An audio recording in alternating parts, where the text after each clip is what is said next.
Hello book friends, thank you for tuning into my channel. Welcome back to part 3 of our holiday book haul.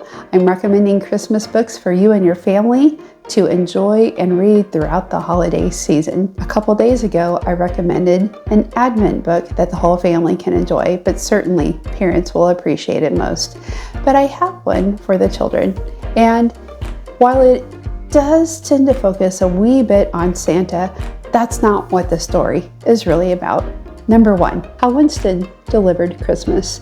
This looks like a giant book, and as you can see, there's tons of cute artwork on the back. I just got this today, and I read through it as fast as I could. There are 24 and a half things to do for the 24 and a half days before Christmas Eve.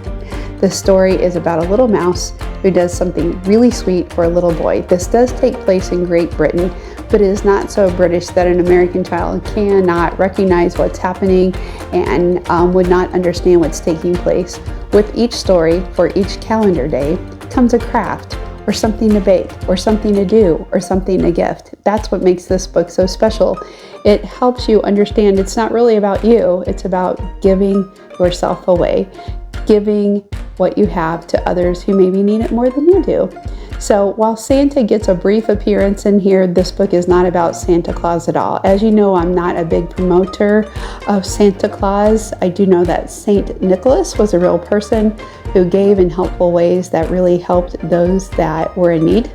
But this story is more about the journey this little mouse goes on to help out a little boy in Great Britain who has a wish, sends it a little too late, and Winston doesn't want this young man to miss out on Christmas. He goes to great lengths to create a rescue mission.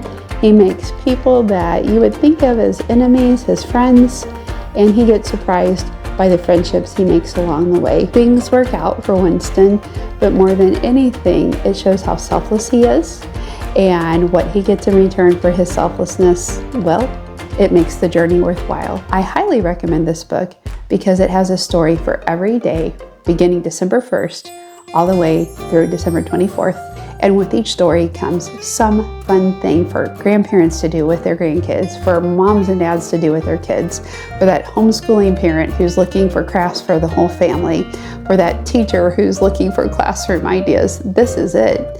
For anybody out there who has children in their life, maybe you're a babysitter, maybe you run a childcare, this book has some really great ideas on how to gift things to others. It doesn't have to cost a lot of money.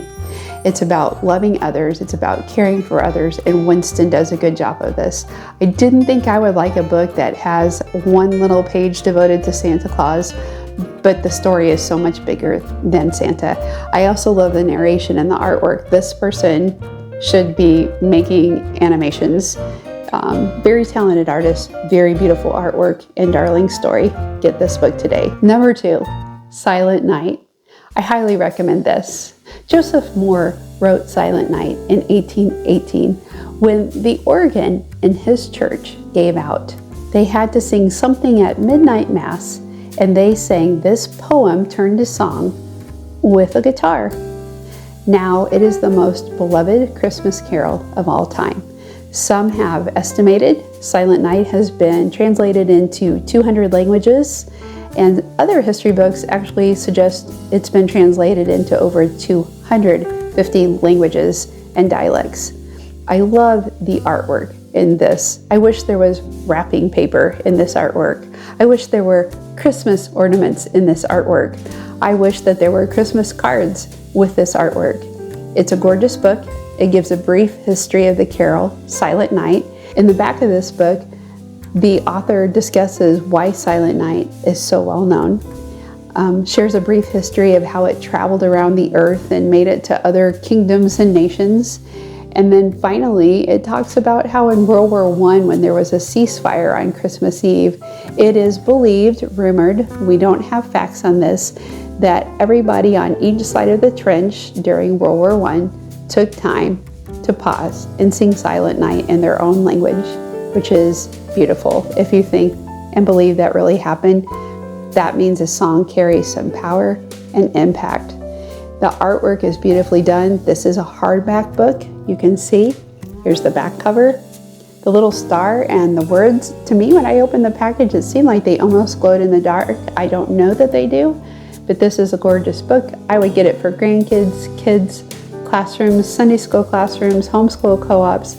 This is a keeper. You're going to want to shelve it and pull it off those shelves in your library each year when Christmas rolls around. And finally, number 3, 'Twas the Evening of Christmas. The artwork in this book is stunning. Now, I do find it interesting. We have 3 wise men looking up at a star.